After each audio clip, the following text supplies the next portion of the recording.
Okay. One of the oldest mountain ranges of the world. I'm talking about Aravalli Hills. आजकल जो controversy चल रही है अरावली के अराउंड, उसको एक कॉन्क्रीट फॉरेस्ट बनाने की जो कोशिश में है सरकार, और उसके अगेंस्ट जो लोग प्रोटेस्ट कर रहे हैं, ट्रैक्टर रैलीज निकाल रहे हैं, इन सब पे बात करेंगे इस पे कि अरावली इम्पोर्टेंट क्यों है। उससे पहले हमें अरावली के बारे में थोड़ा जान लेना चाहिए कि अरावली की हिस्ट्री क्या है। अरावली 2 से 3 बिलियन साल पुराने हैं। 1 बिलियन साल में 10 लाख साल होते हैं। गूगल सर्च कर लेना।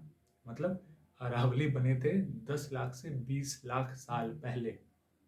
इतने पुराने हैं अरावली।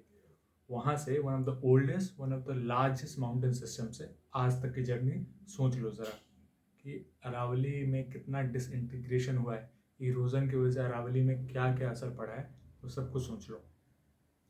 दूसरी बात, अरावली ने इंडियन लैंड फॉर्म को किस तरीके से हेल्प की है। यहाँ की जोग्राफिकल जो एंटिटीज़ हैं, चाहे वहाँ से निकलने वाली नदियाँ हों, चाहे बारिश हो, चाहे वहाँ का वेजिटेशन हो, चाहे वहाँ फ्लोरा एंड फौना हो, बायोडाइवर्सिटी हो, उसमें क्या कंट्रीब्यूशन दिया है। सबसे पहली बात, जितना भी आज राजस्थान हरियाणा का ग्राउंड वाटर रिचार्ज होता है, अरावली की वजह से होता है। दिल्ली में पोल्यूशन 300-400 है, PM2.5। अगर अरावली के फॉरेस्ट नहीं होते तो नॉर्मल पोल्यूशन होता 1000, 2000, 3000। ये इंपॉर्टेंस है अरावली की। थार डेजर्ट के बारे में आप लोगों ने सुना होगा।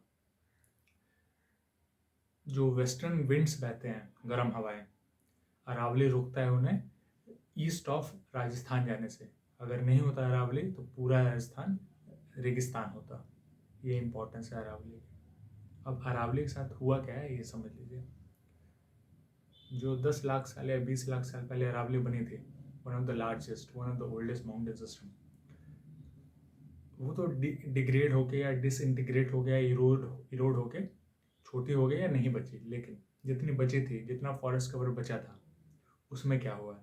उसमें इलीगल माइनिंग हुई है, डिफॉरेस्टेशन हुआ है, लैंड कब्जा हुआ है, सब कुछ हुआ है जो एक हरे भरे जगह को बर्बाद कर सकता है।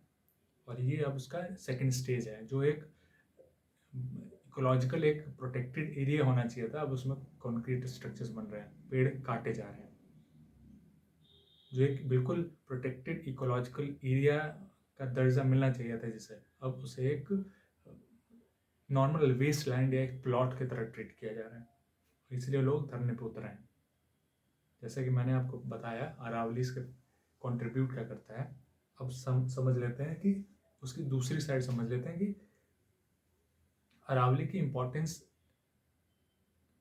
जितनी है उतनी डेवलपमेंट एक्टिविटीज़ की भी क्यों इम्पोर्टेंस है, ये बात हम नहीं समझ पा रहे हैं, और इसको अरावलीज के साथ जोड़ के देख रहे हैं। पहली बात, इंडिया की पॉपुलेशन देख लीजिए, लाइक 1/7 ऑफ द वर्ल्ड।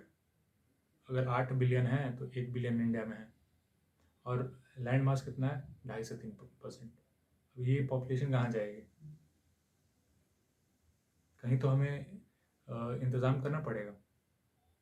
अभी तेलंगाना में पूरा जंगल साफ कर दिया गया, आपने शायद वीडियोस देखी होंगी, पूरा जंगल साफ हो रहा है। वहाँ के जानवर, जीव जंतु, मोर, हाथी सब रो रहे हैं, लिटरली रोते हुए उनकी वीडियो सामने आई हैं, चिल्लाते हुए। तब कोई ट्रैक्टर रैली लेके नहीं निकला, तब कोई कुछ नहीं करके निकला। हमें ये बात समझने की ज़रूरत है कि जो हमारी जिस रेट से पॉपुलेशन बढ़ी है, तो हम कहाँ जाएंगे। अरावली का जो लैंडफॉर्म है उसके बारे में समझ लीजिए कि 60 से 70% अरावली का लैंडफॉर्म वो डिग्रेड हो चुका है, वहाँ कुछ नहीं है, बस बचे कुछ पेड़ वेड़ होंगे। जो 30 से 40% है वो इम्पॉर्टेंट है, वहाँ भी पेड़ गिराए जा रहे हैं सरकार द्वारा। लेकिन जहाँ जो एक वेस्टलैंड जैसा है, जहाँ कुछ नहीं है, वहाँ हमें ज़रूर डेवलपमेंट एक्टिविटीज़ करनी चाहिए। लेकिन जो ग्रीन फॉरेस्ट है, अरावली इतनी इम्पॉर्टेंट है कि दिल्ली का ग्रीन लंग्स कहा जाता है अरावली को।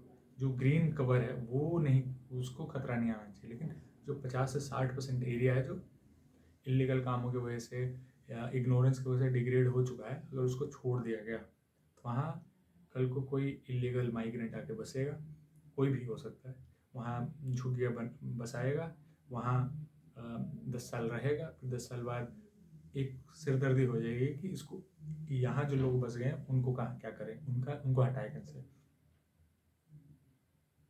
एट लास्ट वो लैंड यूज़ होनी ही है। दूसरी बात, लोग बोल रहे हैं कि पेड़ों को काट के क्यों बना रहे हो, ये काट के क्यों बना रहे हो। पूरा कनाडा अगेंस्ट नेचर, कनाडा का एनवायरनमेंट देख लीजिए आप, लोग सड़कों से बर्फ़ साफ करते हैं, वहाँ पूरी पॉपुलेशन बसी है against nature. America against nature, twisters आते हैं ऐसे कि लोगों का रहना मुश्किल हो जाता है। फॉरेस्ट फायर ऐसा लगता है, पिछले साल देख लिया हमने।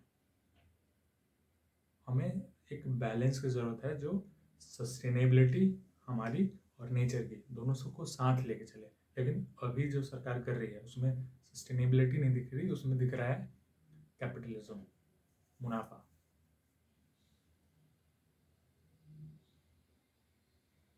सबसे ज़्यादा जो अरावली के अगेंस्ट में लोग हैं, किसान भाई निकले हैं। एक बात बता दूं, खेती भी पेड़ काट के ही शुरू हुई है। जहाँ हम खेती कर रहे हैं वहाँ पहले जंगल ही थे। ये बात सोचिए और समझिए कि एक बैलेंस अप्रोच की ज़रूरत है, एक सस्टेनेबिलिटी की ज़रूरत है। लैंड आज नहीं तो कल यूज़ होगा ही, वो ख़राब हो चुका है लैंड। बस बात रही ग्रीन कवर की, तो वहाँ वो नहीं होना चाहिए, नेगोशिएबल नहीं है, वो चीज़ नेगोशिएबल नहीं है। अगर हम ग्रीन कवर को कम करने पर तुल गए तो वहाँ के जानवर कहाँ जाएंगे, वहाँ के जीव जंतु कहाँ जाएंगे। जो दिल्ली में जो आज पोल्यूशन की स्थिति है वो और ख़त्म हो जाएगी। अरावली जो वाटर रिचार्ज करता है वो ख़त्म हो जाएगा। अरावली को बचाना भी इम्पोर्टेंट है, और वहाँ जो वेस्ट लैंड है, यहाँ जिसकी उतनी इकोलॉजिकल एक्टिविटी नहीं है, एनवायरमेंटल एक्टिविटी नहीं है, उसको भी यूज़ करना एफिशिएंटली, वो भी इम्पोर्टेंट है। ये बात ध्यान में रखिए।